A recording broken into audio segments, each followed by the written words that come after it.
dia para todo mundo. Eu sou Ana Elisa Siqueira, diretora da Escola Desembargador Amorim Lima, é uma escola municipal localizada ali na região do Butantã.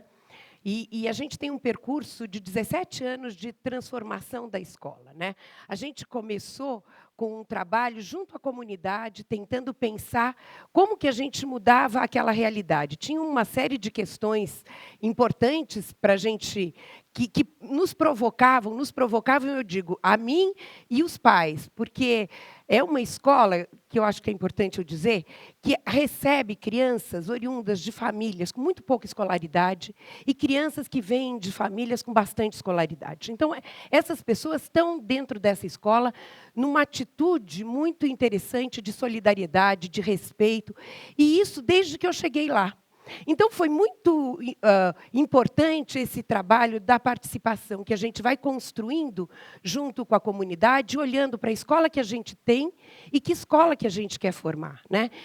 E isso foi provocado a partir de várias situações que a gente foi tendo na escola. Uma delas foi que as mães do primeiro ano vinham para nós e diziam da problemática que as crianças chegavam em casa dizendo que elas tinham sido agredidas na hora do recreio, que roubavam o lanche delas, que elas não conseguiam brincar. E essas mulheres vinham para a escola reclamando disso no conselho de escola, que era a instância da participação da comunidade.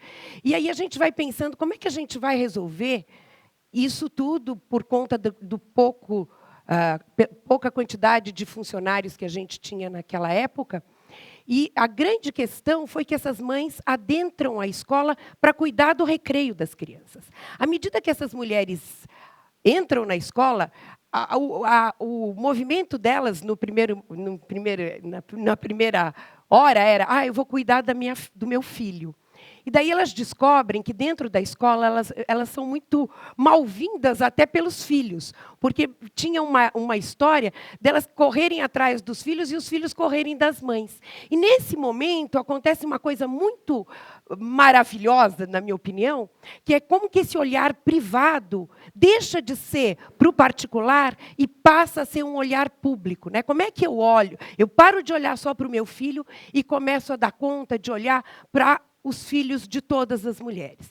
E junto com isso, a gente tinha uma mãe que era uma estudiosa da cultura brasileira e que tinha 2 filhos no Amorim. Então, essas mães iam para o recreio e olhavam coisas, porque a gente não controla o olhar de ninguém. Quando a gente entra, a gente olha o que a gente quer.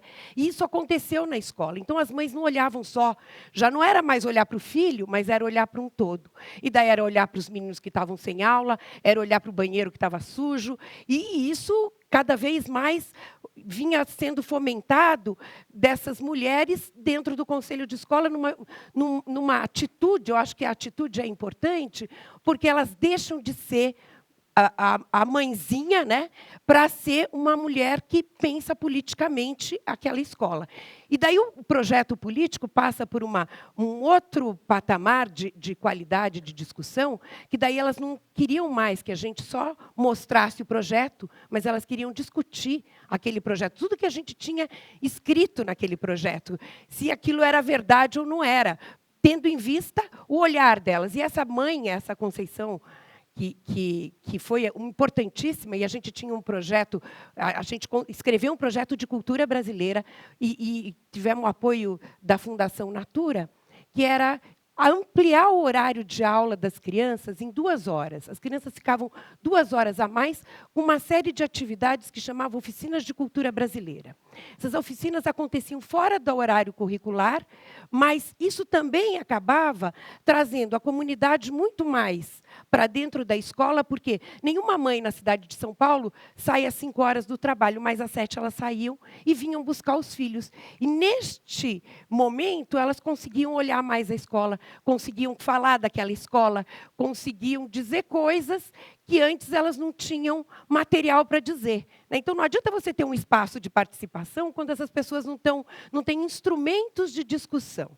E isso foi sendo construído com a comunidade do Amorim, e a Conceição pega essas mulheres e começa a discutir com elas se não era cuidar do próprio filho nesse recreio, o que elas deviam fazer.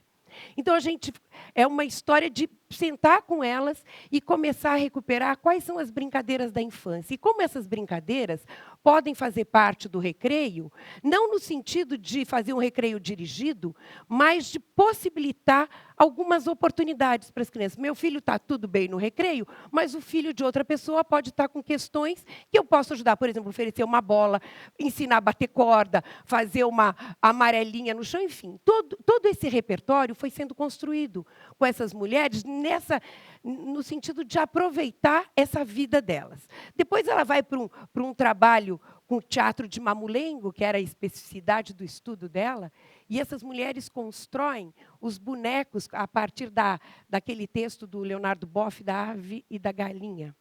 E foi um momento muito exemplar, porque cada mãe constrói um boneco que tem a ver com a vida delas, né? Que recupera a história delas. E isso transforma, de fato, essas mulheres em mulheres políticas que vêm para discutir o projeto da escola numa outra perspectiva. E isso traz para a escola e para o conselho de escola uma marca. Esta escola que a gente tem não é a escola que a gente quer para os nossos filhos. Nesse momento, a gente tem uma oportunidade imensa de assistir um vídeo da Escola da Ponte, onde as crianças contam um pouco como elas fazem o trabalho delas, e a gente se aproveita desse vídeo e vai atrás da Secretaria da Educação para pedir que a gente escreve um projeto que tinha uma página. E esse projeto é aprovado pela secretaria. A secretária, naquele momento, ela diz que topa. E a gente já tinha todo esse trabalho de cultura brasileira que acontecia fora do horário de aula, e aí a gente pensa como que vai construir os novos tempos e os novos processos dentro da escola, numa outra perspectiva, sem saber muito bem para onde a gente ia. Não tinha nada consolidado, vamos dizer assim. Daí a gente começa a estudar a Escola da Ponte. No primeiro momento, a gente achava que dava para pôr umas crianças divididas nas salas e os professores rodiziarem. Daí a gente vai descobrindo que não dava desse jeito, que a gente precisava de grandes espaços e onde todos os educadores e todos os estudantes estivessem juntos, para que pudesse acontecer a docência solidária, onde todos os professores pudessem compartilhar do ato de ensinar e de aprender, vamos dizer, e que todos os estudantes também pudessem fazer parte de grupos de trabalho. Então, é quando a gente quebra as paredes e daí a gente vai entendendo que é a questão. Eu fui num seminário, vou contar como que eu descobri que a gente estava trabalhando a escola integral. Eu não tinha tempo integral, mas eu descobri que a gente estava trabalhando a questão da integralidade, né? Porque nessa história toda a gente vai pensando como é que a gente vai fazer o trabalho da escola, onde tem uma sala imensa, onde os estudantes sentam em grupo e não existe mais a possibilidade do professor. O professor não tinha esse microfone, como é que vamos trabalhar assim? E daí a gente vai tendo que construir o currículo da escola de outra forma, né? No primeiro momento, os professores fazem atividadezinhas pontuais, e a gente vai vendo que as crianças são muito mais rápidas, muito melhores, e vão construindo essa perspectiva de como que a gente pensa esse currículo. Daí a gente teve a oportunidade imensa de discutir com um professor que trabalhava num grupo de livro didático, e era um material que nós tínhamos a oportunidade de usar na escola. Então, é quando o professor Geraldo Tadeu de Souza desfaz todos os livros didáticos, e, a partir de desfazer esse livro didático, ele vai procurando os grandes assuntos que perpassam, por exemplo, o sexto ano. Então, escolhe os grandes assuntos e vai começando a pensar como é que esses assuntos se interligam, como que as áreas se encontram. E a partir desse momento, o menino não aprende mais o português sozinho, ele aprende numa perspectiva muito mais ampla, de que aí eu acho que vem a esse conceito da integralidade, né? Como é que a gente vai aprendendo numa perspectiva onde todos os conceitos podem estar organizados no mesmo trabalho? Como é que esses meninos, como que a cultura que acontecia fora do horário de aula, ela se incorpora ao currículo da escola, e isso é importantíssimo no nosso fazer do dia a dia, porque a cultura, ela costura tudo o que a gente está fazendo, a questão da autonomia, a questão das relações que as crianças estabelecem de respeito, de dignidade, de de integração, enfim. Porque essa cultura vai dando forma para a escola. Por exemplo, se eu vou discutir a questão da afrodescendência, eu não vou discutir só na lei. Eu vou discutir com as atitudes que as crianças têm frente a um trabalho de capoeira, frente a um trabalho das danças de roda, que tem essa perspectiva da nossa cultura. Então, tudo isso vai construindo um currículo e uma forma de pensar a escola de uma forma muito mais ampla, e nessa perspectiva da integralidade. A gente não tem o tempo integral, mas eu acho que a escola vai possibilitando pensar como é que a gente vai vendo essa escola num mais amplo, né? Porque daí a comunidade também vai vindo para a escola no que ela tem de melhor. Por exemplo, o primeiro ano tem um trabalho de conhecer o bairro. Então, tem alguns pais que são arquitetos, e eles vão fazendo uma pesquisa para compor com a professora esse trabalho. E de levar as crianças em vários pontos, acho que são 14 pontos do bairro do Butantã, onde apresentam para as crianças o bairro. Enfim, em todos os momentos, a gente tem a participação da comunidade na construção do currículo da escola. A gente tem uma coisa que chama conselho pedagógico, porque a gente precisa pensar o currículo da escola, precisa pensar o fazer dessa escola. E esse conselho pedagógico é formado por 2 intelectuais convidados pela escola, pais de estudantes, professores da escola, a direção e a coordenação, no intuito da gente pensar o projeto o tempo todo, sempre mais além, né? Porque a gente tinha essa impressão no começo que não dava para a gente ficar pautado só no que a gente estava fazendo naquele dia. A gente tinha que pensar além, porque senão o projeto não vigorava. O projeto do Amorim Lima está fazendo este ano 10 anos. E o Porvir, quando foi conversar comigo, eles perguntaram assim, a gente quer saber da novidade. Da grande novidade que a gente tem esse ano é de completar 10 anos num projeto que, de certa forma, foi feito com uma comunidade bancando todas as coisas. Nós não sabíamos muito bem para onde a gente ia, mas a gente sabia que aquela escola que a gente tinha não era a escola que a gente queria construir na história dessa escola. Então, quando a gente pensa que em 10 anos, hoje a gente tem roteiros de pesquisa que perpassam desde o primeiro ano até o 9º ano. A gente tem um ciclo de alfabetização. A gente tem o ciclo de 3º, 4º e 5º ano, que as crianças já estão alfabetizadas. A gente tem um trabalho de 6º ano ao 9º ano. Tem um trabalho de cursinho preparatório para os estudantes do 8º ano, do 9º ano, desculpe, que querem ir para a escola técnica. Quem trabalha nesse cursinho preparatório foi uma organização dos pais voluntariamente.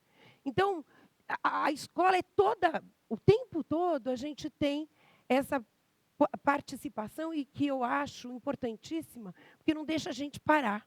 Né? Porque enquanto a comunidade está viva e está todo dia exigindo, de certa forma, uma escola melhor para o seu próprio filho, isso vai potencializando nós, enquanto educadores, numa amplitude muito maior. Né? E eu sinto que o Amorim Lima é uma escola que pode fazer uma diferença enorme na sua própria história, porque ela constrói isso o tempo todo. Né?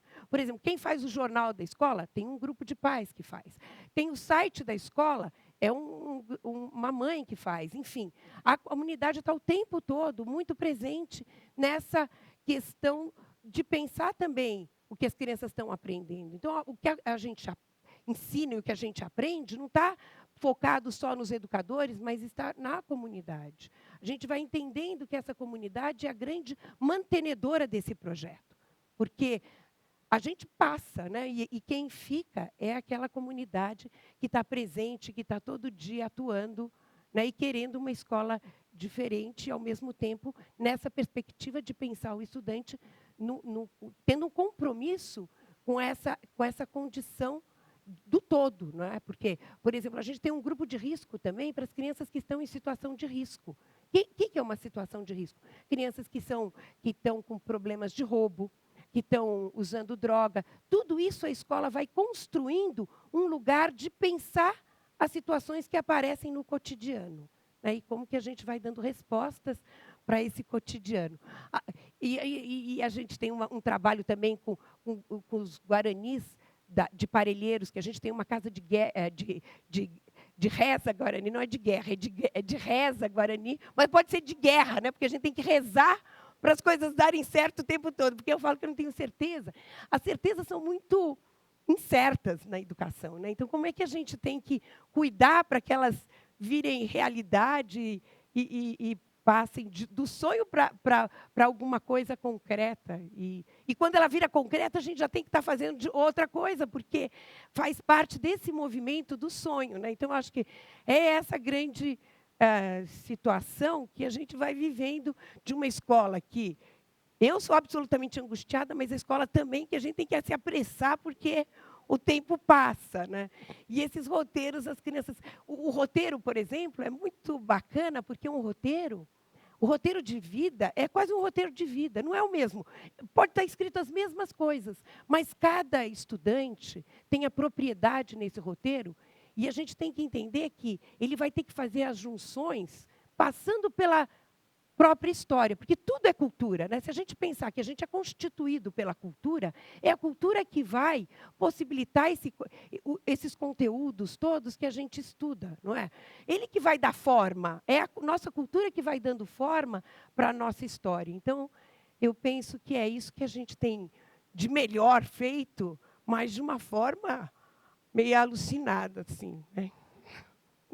Então, acho que